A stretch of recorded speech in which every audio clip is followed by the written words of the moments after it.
আসসালামু আলাইকুম। অলি স্যারের অনলাইন কোচিং এ সবাইকে স্বাগত। আজ আমরা কস্ট অ্যাকাউন্টিং এর সবচেয়ে সহজ অধ্যায় ম্যাটেরিয়াল এর লেকচার শিটের প্রবলেম 2 করব। এই অঙ্কটা বিবিএ থার্ড ইয়ারে 2014 সালে আসছিল এবং এই টাইপের অঙ্ক পরীক্ষায় প্রচুর আসে। এবং যারা কস্ট অ্যাকাউন্টিং এ ফেল করে বা রেজাল্ট ফেল করবে এরকম চিন্তা করতেছে বা কঠিন লাগে, তাদের জন্য এই চ্যাপ্টারটা আর কি নাম্বার পাওয়ার একটা সোর্স। আগের যদি ক্লাস করে থাকেন তাহলে এটা বুঝতে পারবেন, আর আগের ক্লাস করা না থাকলেও এটা ইজিলি বুঝতে পারবেন। কঠিন কোনো চ্যাপ্টার না এটা। যারা লাইভে দেখেন তারা একটু কষ্ট করে শেয়ার মেনশন করে দিবেন, আর যারা জুমে ক্লাস করেন তারা একটু মেসেঞ্জার গ্রুপে লিখে দিবেন ক্লাস শুরু হয়ে গেছে। প্রবলেম 2 বলতেছে the following are the particulars of A receive and issue of material in a factory during July 2014। নিচে আপনার আপনার একটা ফ্যাক্টরির মাল আসা, রিসিভ মানে পাওয়া, আর ইস্যু মানে যাওয়া, এটা একটা তথ্য এখানে দেয়া আছে। এখন তারা বলছে draw up store ledger card. এই আসা যাওয়ার তথ্য দেওয়ার পরে draw a store ledger card, FIFO system এবং লিফো মেথড, দুইটা মেথডে করতে বলছে। এই অঙ্কগুলো আপনার শুধু যে কস্ট অ্যাকাউন্টিং আছে এরকম না, এমবিএ তে অ্যাডভান্স কস্ট অ্যাকাউন্টিং, তারপরে এমবিএ তে আপনার কর্পোরেট ট্যাক্স প্ল্যানিং, বিবিএ তে ফার্স্ট ইয়ারের প্রিন্সিপালস অফ অ্যাকাউন্টিং, এই বইগুলোতেও এই অধ্যায়টা আছে। আর সবাই এটা মোটামুটি পারেন কারণ এটা এইচএসসি লেভেলে ছিল, মালখতিয়ান। আর যারা পারেন না তারা একবার দেখলেও পেরে যাবেন। যেই মেথডেই করতে বলুক না কেন এরকম ঘর করতে হবে আপনাকে। ফিফো বলো, লিফো বলো, অনেকগুলো পদ্ধতি আছে। যে পদ্ধতি বলুক না কেন ঘর এটি হবে।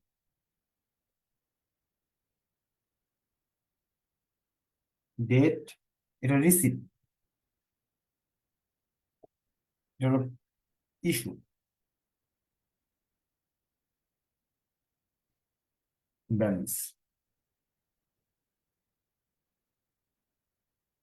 ইউনিট রেট টাকা, ইউনিট রেট টাকা, ইউনিট রেট টাকা। আমি সংক্ষেপে লিখে বললাম যে দুইটা মেথডই আজকে শেখাতে হবে আপনাকে। জুলাই 1 প্রশ্নে যা লিখছে সেটা আমরা এখন পড়বো। কারোর কাছে যদি প্রশ্ন না থাকে তাহলে একটু কষ্ট করে সালটা বের করে নিন। 2014 সাল, এনইউ 2014, কস্ট অ্যাকাউন্টিং। এখন ফার্স্টে আমরা যাই। ফার্স্টে বলছে 1 তারিখ, তারিখ গুলা কিন্তু ক্রমান্বয়ে দেওয়া নাই, 1-এর পরে 3-এর পরে 7। এই আমাকে কিন্তু প্রথমেই আমার ভেজাটা লেগে যাবে কি তারিখ উল্টাপাল্টা দেওয়া আছে, সেটা আপনাকে অঙ্কটা করতে তারিখ গুলা ঠিকভাবে নিতে হবে। 1-এর পরে 3 নিবেন, 3-এর পরে 4 নিবেন, পরে 7 নিবেন, পরে 8, পরে 12, পরে 20, পরে 24, এলোমেলো করে দিবেন। 1 তারিখ ব্যালেন্স, ওপেনিং ব্যালেন্স, ওপেনিং ব্যালেন্সটা এইভাবে লিখবেন। আমরা ফার্স্টে লিফু মেথড করি, ফিফু মেথড করছি, ফার্স্ট ইন ফার্স্ট আউট। এখানে অঙ্ক করার ক্ষেত্রে ফার্স্টে ওপেনিং ব্যালেন্স যেটা দেওয়া আছে এটা এইসব ঘরে হবে না আর কি। আপনার দোকানে বা গোদামে 500 মাল ছিল, 10 টাকা করে, 5,000 টাকা মাল আছে অলরেডি। এখন কিনলে এইখানে বসাতে হবে। যেমন আমরা 3 তারিখ, 1-এর পরে 3 তারিখে পারচেজ 700 ইউনিট, 10 টাকা 50 পয়সা। 3 তারিখে মাল কিনলাম আমরা 700 মাল, 10 টাকা 50 পয়সা দিয়ে এক একটা। এই ক্ষেত্রে কিনলে মাল বাড়তেছে, বাড়লে এই ঘরে লিখবেন। আর যদি মাল কোনো কারণে কমে যায় তাহলে এই ঘরে লিখবেন। যেহেতু বাড়ছে আমাদের মাল, এই জন্য আমরা এখানে লিখছি 700 মাল 10 টাকা 50 পয়সা, দুইটা গুণ করলে আসতেছে 7350। তারপর আমার কাছে দুই জাতের পণ্য হলো, 10 টাকা দামের একটা প্রোডাক্ট আছে, আবার 10 টাকা 50 পয়সা দামের একটা প্রোডাক্ট আছে।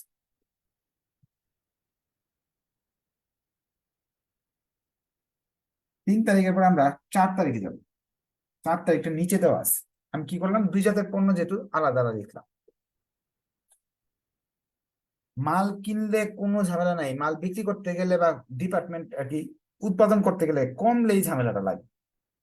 এখানে বলতেছে 4 তারিখ ইস্যু, আমি আমার গুদামে থেকে উৎপাদন করার জন্য ডিপার্টমেন্ট এ কে 400 মাল দিয়ে দিলাম বা বিক্রি করলাম, মনে করেন ধরে নেন বিক্রি করছেন, 400 মাল যদি আপনি বিক্রি করে দেন, এই ঘরে বসাতে হবে।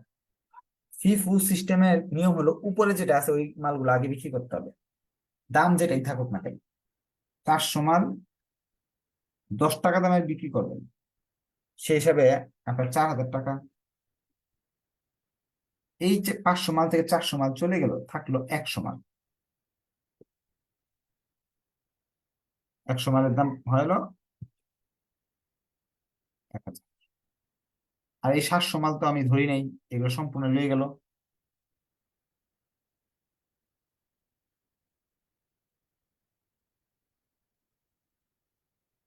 পরবর্তীতে আমরা চলে যাচ্ছি এরপরের তারিখ, আমরা বিক্রি করলে ফিফো সিস্টেমে হলে এই 500 থেকে আমি মাল বিক্রি করছি, নিচের গুলা থেকে বিক্রি করা যাবে না। আগে যেগুলা কিনছি আগের গুলা আগে বিক্রি করতে হবে। FIFO, first in first out.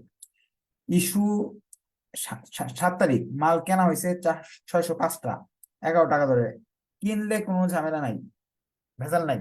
605টা মাল 11 টাকা ধরে কিনছি। 7 তারিখ 605টা মাল 11 টাকা ধরে কিনছি, সেই হিসেবে দাম পড়তেছে 6655। তাহলে আমার 3 ধরনের মাল হলো, 10 টাকা দামের, 10 টাকা 50 পয়সা দামের, আরেকটা আসলো 11 টাকা।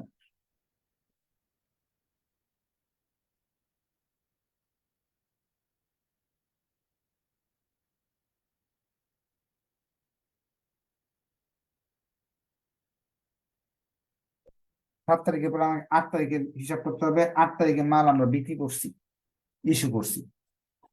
ইস্যু করছি কতগুলো মাল লেখা আছে। 8 তারিখে ইস্যু ডিপার্টমেন্ট বি 500 মাল, 500 প্রোডাক্ট আমি ডিপার্টমেন্ট বি তে পাঠাইছি। 500 মাল যদি পাঠান তাহলে প্রথমে 100 মাল দিচ্ছেন ওনাকে 10 টাকা দামের, যেহেতু উপরে এগুলো আগে বিক্রি করতে হবে। উনি বলে 100 দিয়ে আমার হবে না, আরো 400 দেন। 400 দিলে এখান থেকে 400 দিয়ে দিবেন, টোটাল তাকে 500 দিতে হবে। সেই হিসাবে তার টাকা আসতেছে এই টাকা। তাহলে এখান থেকে 100 বিক্রি করছেন, তাহলে দোকানে এটা নাই। এই 700 থেকে 400 বিক্রি করেছেন, রয়ে গেছে 300। 300 দাম হয় 3150 টাকা। আর এই 650, 605টা তো আগে থেকে আছে, এগুলো তার কমে নেই।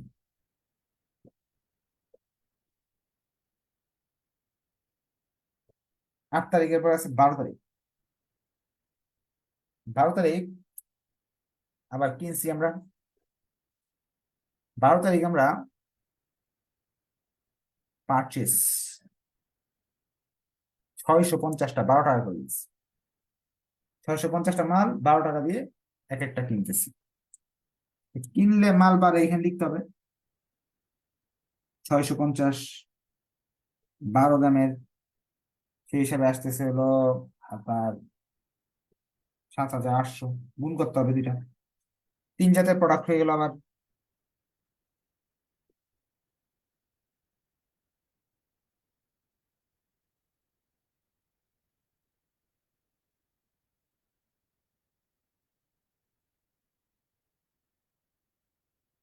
650টা নতুন মাল আসলো 12 টাকা দামের।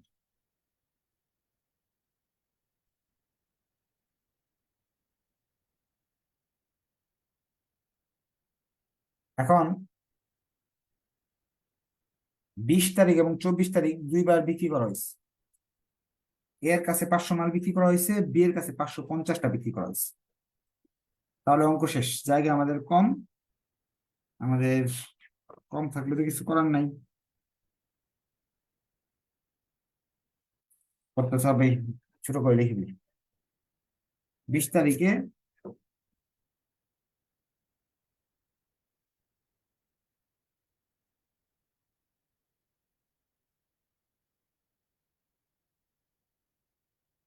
20 তারিখে বিক্রি হয়েছে 500 মাল। এখান থেকে দিব কিছু 300, বাকি 200 দিব নিচ থেকে। 500 দিতে হবে।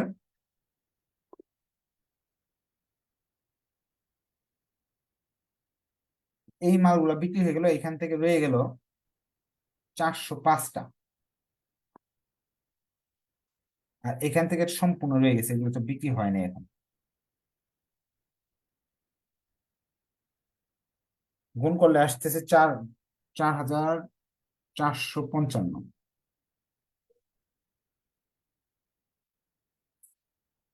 লাস্ট, এখন আবার বিক্রি করতে হয়েছে যে 550টা। 24 তারিখ 550টা মাল বিক্রি করতে হয়েছে। এখান থেকে 400টা দিলাম, ফার্স্টে 405টা দিলাম।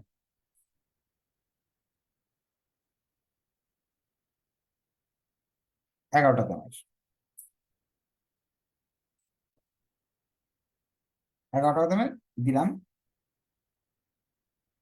ওনাকে তো 405টা দিলে হবে না, ওনার দরকার 550টা। ওনাকে আরো মাল দিতে হবে 145টা। সেই 145টা এখান থেকে দিলাম। 12 টাকা দামের দাম আসলো 1740। এই মালগুলো বিক্রি হয়ে গেল, এখান থেকে 145টা বিক্রি হয়ে গেল, রয়ে গেল টোটাল তাহলে 505টা। 12 টাকা দামের 660, 6660। শেষ অঙ্ক। এই অঙ্কে যদি কারো কোনো কোয়েশ্চেন থাকে কমেন্টও করতে পারেন, অথবা হ্যান্ড রাইজ করলে আমি কথা বলার সুযোগ দিব। মনে হয় না কারো কোনো কোয়েশ্চেন আছে। এখন আমরা লিফু মেথডটা করব, এই অঙ্কটারই লিফু মেথড করব। লিফু মেথড করলে এই জায়গায় প্রবলেমটা হবে, এইখানে কোনো প্রবলেম হবে না। যেই মেথডে গিয়ে করেন, ক্রয়ের ক্ষেত্রে কোনো প্রবলেম হয় না, প্রবলেমটা ক্রিয়েট হয় এই জায়গায়। লিফুটা কিভাবে করবো? লিফু মেথড করতে গেলে আমাদের উপরে লিফু লিখে নিই, last in first out. Last in first out, ওটা করতে গেলে প্রথম এন্ট্রিটা ঠিক আছে, জুলাই 1 ব্যালেন্স যেটা আছে এটা ঠিক। ক্রয় করলাম যে দ্বিতীয় এন্ট্রি, এটাও ঠিক, এটাও কোনো চেঞ্জ নাই। পরিবর্তন হয়ে যাবে এখান থেকে, যখন 400 মাল বিক্রি করতে যাচ্ছি আমরা, এই জায়গাটা চেঞ্জ হবে। এখান থেকে আমি মুছে ফেলি। আপনার তো মুছার অপশন নাই, আপনার এগুলো করতে হবে।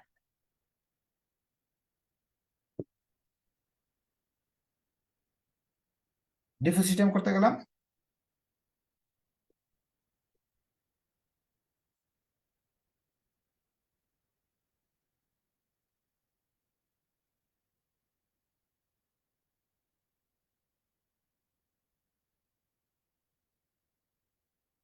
আমরা 4 তারিখ মাল বিক্রি করছিলাম 400। 400 মাল লিফু সিস্টেমের নিচেটা লাস্টিং, এখান থেকে বিক্রি করতে হবে। এই 700 থেকে 400 বিক্রি করতে হবে, 10 টাকা 50 পয়সা দরেরটা বিক্রি করতে হবে। সেই হিসেবে টাকা আসবে আমাদের 4200 টাকা। 500 মাল তো আগে থেকে ছিল, এটা তো আর বিক্রি হয় না, এখান থেকে বিক্রি করতে হয়েছে। এই 700 থেকে আমি 400 বিক্রি করে দিছি, রয়ে গেল তাহলে 300। সেই হিসেবে দামটা গুণটা আপনারা করবেন, হ্যাঁ গুণটা আমার ভুল হইতে পারে, কারণ মুখে মুখে করা হয়তো অনেক সময় ভুল হইতে পারে।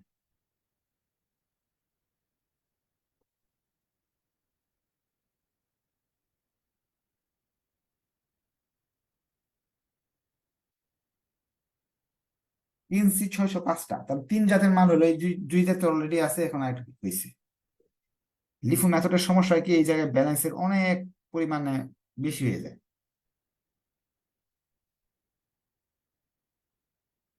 গুণ করলে টাকাগুলো লিখে ফেলবেন।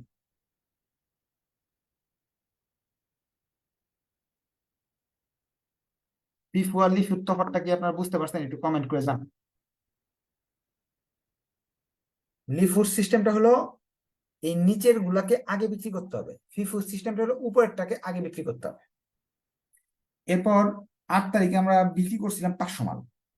500 কিন্তু এখান থেকে বিক্রি করতে হবে আপনাকে, নিচ থেকে, অর্থাৎ 11 টাকা দামের জিনিসগুলো বিক্রি করে ফেলতে হবে। এতে 4 জাতের মাল, 3 জাতের মাল তো আছে, হয়ে গেল।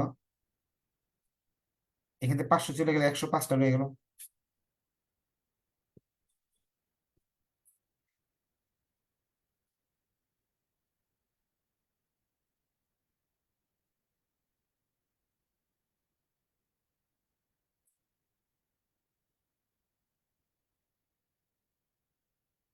কেনা হলো এইটা, তার মানে এইগুলা তো রইলই। আর নতুন আরেকটা আসলো, 4 ধরনের প্রোডাক্ট হয়ে গেছে। তো এই 3 ধরনের প্রোডাক্ট আমি লিখলাম না, জায়গা নাই দেখে একটু ইঙ্গিতে বুঝাই দিলাম। হ্যাঁ, এই 3টাকে লিখতে হবে আপনাকে, এই 3টাকে লিখতে হবে। লেখার পরে নতুন 4 নাম্বারটা আসলো।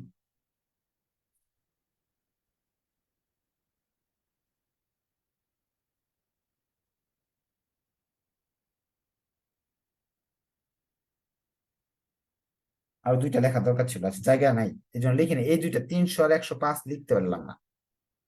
এরপর এখন এখানে 500 মাল বিক্রি করার কথা বলতে করছে, এই মালটা বিক্রি করবো। তাহলে 500 মাল যদি বিক্রি করার কথা বলে, সবার নিচের মালটা আমার বিক্রি করতে হবে। এটা এটা যদি বিক্রি করি আমি 12 টাকা দামের, 6,000 হইলো। ব্যালেন্সে কয় জায়গা থাকলো? এটা রইলো, এই 500 রইলো, এই 300 রইলো, এটাও রইলো।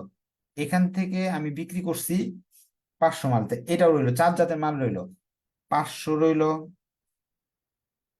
300 রয়ে গেল, 105ও, আমি জায়গা নাই তো এদিকে লিখতেছি, 105ও রয়ে গেল। আর এখান থেকে যে আমি 500 বিক্রি করছি, 150 রয়ে গেল। এই 4 জাতের মাল রয়ে গেল, এগুলোর ব্যালেন্স গুলো এখানে লিখবেন গুণ করে। এখন শেষে বলছিল 550টা, 24 তারিখ 550টা মাল বিক্রি করার কথা বলছিল। এখান থেকে 150 দিয়ে দিবেন। 12 টাকা দামের 150 আছে, 150 দিলাম 12 টাকা দামের। হয় না? তার 550টা লাগে, এখান থেকে 105টা দিয়ে দিলাম। 105 টাকা দিয়ে 5টা দিয়ে দিলাম। 105টা কয় টাকা দামের আছে? 11 টাকা দামের। তাও হচ্ছে না, তাদের দরকার হলো 550টা। 150 দিয়ে দিলাম, 105ও দিয়ে দিলাম, তাও হইতেছে না। তাও তাদেরকে আরো 295টা দিতে হয়। 295টা তাহলে এই জায়গা থেকে দিলাম 10 টাকা 50 পয়সা দামের, 295 দিলাম 10 টাকা 50 পয়সা দামের। আমি এক কাজ করি, কারণ এটা যেহেতু সবচেয়ে ইম্পর্টেন্ট অংশ, এই অংশটা না বুঝলে আপনি বুঝবেন না অঙ্কটা। আমি এই দুইটা, এই যে এই দুইটা অংশ এখানে করে দেখাচ্ছি। হ্যাঁ,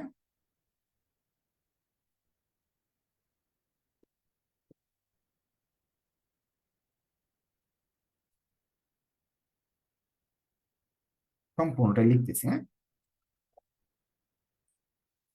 500 মাল এখানে ছিল, 300 ছিল, 105টা ছিল, এগুলো আগে থেকে ছিল।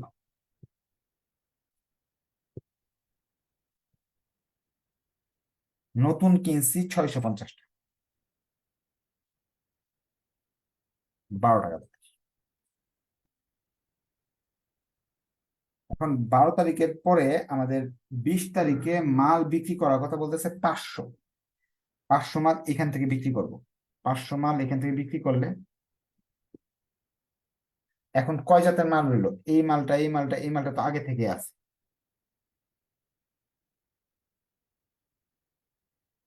এই 650 থেকে 500 মাল বিক্রি হয়ে গেছে, তাহলে আরো 150 মাল রয়ে গেছে।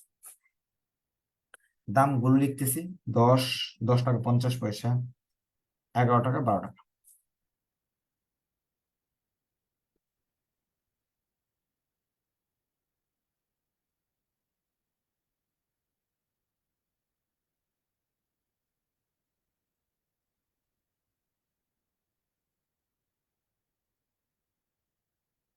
এখন এইবার বলতেছে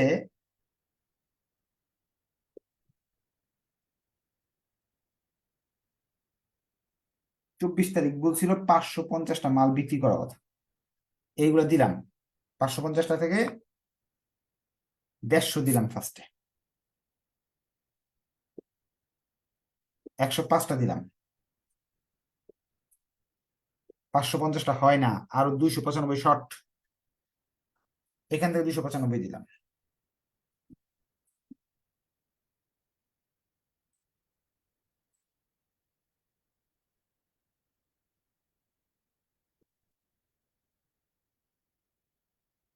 এই 500টা এখনো বিক্রি হয় নাই, রয়ে গেছে।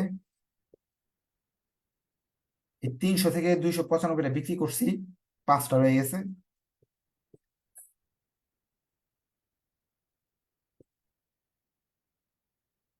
আর এগুলো তো বিক্রি করেই ফেলছি, আর নাই। তাহলে আমাদের যোগ করলাম 505টা মাল, 5,052 টাকা 50 পয়সা। এটা হলো আনসার, যে 505টা মালের দাম এটা আছে। লিফো সিস্টেম করছে, এটা আসছে। ফিফুতে দেখেন, ফিফুতে কিন্তু ছিল 505টা মালই ছিল। 500 ফিফুতে, এটা লিফু। ফিফুতে কিন্তু ব্যালেন্স বেড়েছিল 505টা মালই, দাম ছিল 6,060 টাকা। দুইটা তফাৎ আছে। এখন এখানে লিফু আর ফিফুতে কেন ব্যবহার করা হয়, এগুলোর ব্যাখ্যা তো আগেও করছি। আরেকটা ব্যাখ্যা আছে, যে ফিফু সিস্টেম ব্যবহার করে সাধারণত দামগুলো যদি আস্তে আস্তে বাড়তে থাকে, সেক্ষেত্রে ফিফু সিস্টেমে ব্যবহার করে। আচ্ছা, এটা নিয়ে নেক্সট ক্লাসে আলোচনা করবো, এরকম অঙ্ক আছে। তা আপনাদের কোনো কোয়েশ্চেন থাকলে কোয়েশ্চেন করার সুযোগ আছে। কোয়েশ্চেন নাই মনে হয়, কারণ একেবারে সহজ অঙ্ক করলাম। দেখি কারো কোনো কোয়েশ্চেন আছে না, কোয়েশ্চেন নাই। ঠিক আছে, নেক্সট কোয়েশ্চেন থাকে নেক্সট ক্লাসও করা যাবে। নেক্সট ক্লাসে ইনশাআল্লাহ দেখা হবে। ধন্যবাদ সবাইকে, আসসালামু আলাইকুম।